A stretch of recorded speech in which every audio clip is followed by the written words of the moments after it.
saya Saki Kurnia. Saya berasal dari Nagari Sumpur Kudus, Kecamatan Sumpur Kudus, Kabupaten Sidinyo. Baiklah, di sini saya ingin menjelaskan sedikit tentang Nagari Sumpur Kudus.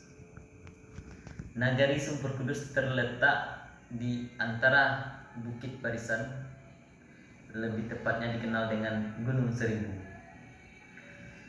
Sumpur Kudus memiliki latar belakang yang sangat banyak, seperti sejarah, baik sejarah kemerdekaan maupun sejarah adat istiadat dan sejarah keagamaan atau keibadatan.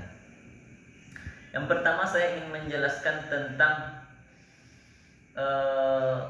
keagamaan atau keibadatan. Sumpur Kudus dikenal dengan Sumpur Kudus Makkah Daratan atau Makkah Darek, karena Sumpur Kudus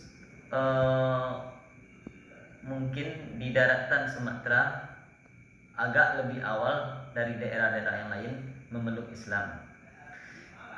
Bukan hanya itu, dan di Minangkabau ada 3 kepemimpinan Rajo Pagaruyung.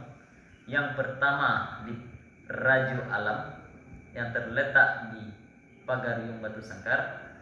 Yang kedua Rajo Adat yang terletak di Lintau Buwo, dan yang terakhir Rajo Ibadat atau Rajo Ibadah yang terletak di Sumpur Kudus. Ketiga raja tersebut disebut juga dengan Rajo Tigo Selo. Jadi ketika ada masalah ibadah di Minangkabau atau masalah sara, itu penyelesaian atau pengadilannya harus di bawah naungan Rajo Ibadat. Jika permasalahan terjadi di lingkungan adat, itu harus diselesaikan di kandang Rajo Adat di Lintau Buwo. Ketika semua masalah yang telah diputuskan Rajo Ibadat dan Rajo Adat, atau semua permasalahan yang ada di Minangkabau, baru dipegang oleh Rajo Alam di Pagaruyung. Itu yang pertama, masalah keibadatan masyarakat Sumpur Kudus. Yang kedua, masalah adat. Masalah adat di Sumpur Kudus mungkin masih memakai adat Basandi Sarak Basandi Kitabullah, dan adat tersebut dijalankan oleh masyarakat Sumpur Kudus mungkin sudah ratusan tahun, bahkan ribuan tahun. Karena pengertian adat adalah benar, di mana adat tersebut mengatur kehidupan manusia mulai dari lahir sampai akhir hayat. Itulah adat. Adat istiadat di Sumpur Kudus dibina atau dipimpin oleh Niniak Mama. Niniak Mama, jumlah Niniak Mama yang terdapat di Sumpur Kudus ada 74 orang. Ada yang besar 34, yang lebih tinggi, dan lebih tinggi lagi ada namanya Datuk Sapulua. Datuk Sapulua tersebutlah yang memegang kekuasaan di Sumpur Kudus. Dan ada pengganti kepemimpinan Rajo Ibadat, karena Rajo Ibadat itu sudah tidak ada lagi keturunan darahnya atau tidak ada lagi keturunannya. Jadi di Sumpur Kudus dibuatlah 3 orang kepemimpinan, disebut juga dengan Datuk Inyek dan Batigo. Itu dibentuk oleh Datuk 10, di mana Datuk Inyek ini berguna untuk pemegang kata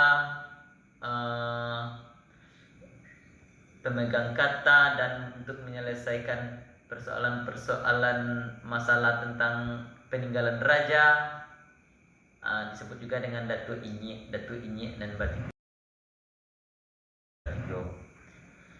Itu semboyannya kalau tidak salah Indak Rajo keganti Rajo. Ratu Inyek Matigo itu gelarnya memiliki awalnya dengan Rajo. Yang pertama Datuk Rajo Mangkuto, Datuk Rajo Gagah, dan Datuk Rajo Lelo. Itulah Datuk Inyek Matigo. Tetapi Datuk 10 yang lebih berkuasa di sebuah negari, karena Datuk 10 tersebutlah yang pertama kali menempati Sumpur Kudus pada zaman dahulu. Yang ketiga, masalah sejarah tentang kemerdekaan.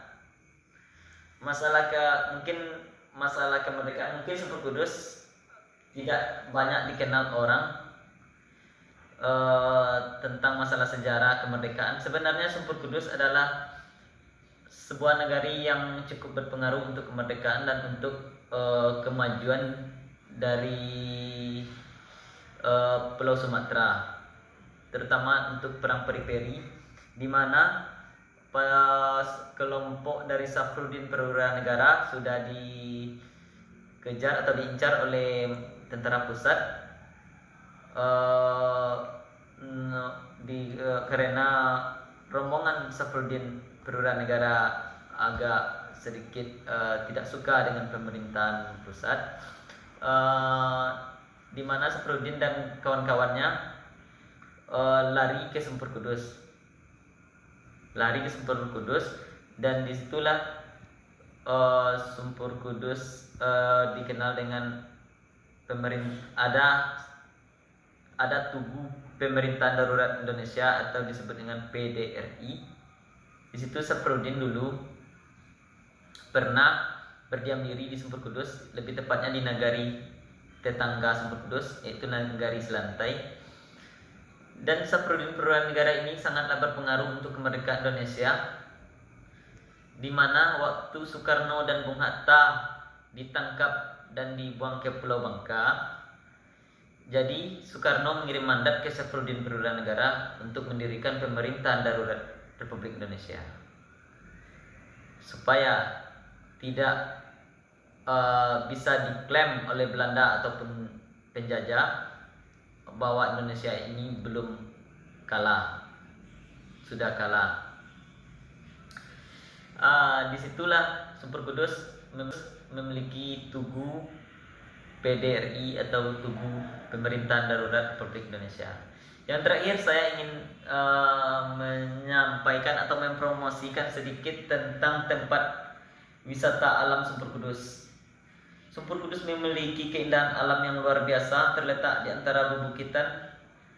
Ada tempat wisatanya yang dinamakan dengan Bukit Lantiek. Di situ, di Bukit Lantiek, jika kita datang ke Bukit Lantiek pagi-pagi, terlihatlah sebuah awan di bawah kita, yang dimana awan tersebut menyelimuti Bukit Barisan atau Bukit Seribu atau Gunung Seribu, dan disitulah terlihat keindahan yang sangat luar biasa.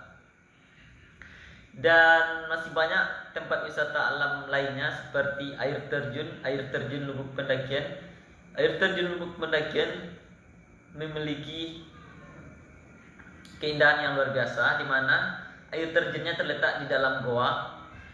Tinggi air terjunnya sekitar 25 meter. Di bawah air terjunnya kita bisa mandi dengan keluarga. Airnya jernih, ikannya banyak, dan akses untuk berjalan ke air terjun tidak begitu lama. Mungkin aksesnya lebih baik daripada yang dahulu. Sekarang aksesnya sudah bisa naik kendaraan roda 2. Sayangnya kendaraan roda 4 belum bisa masuk. Baiklah, itulah penjelasan saya tentang Sumpur Kudus. Jika ingin lebih tahu banyak tentang pariwisata Sumpur Kudus, silakan dicek di IG, di sosmed atau di YouTube.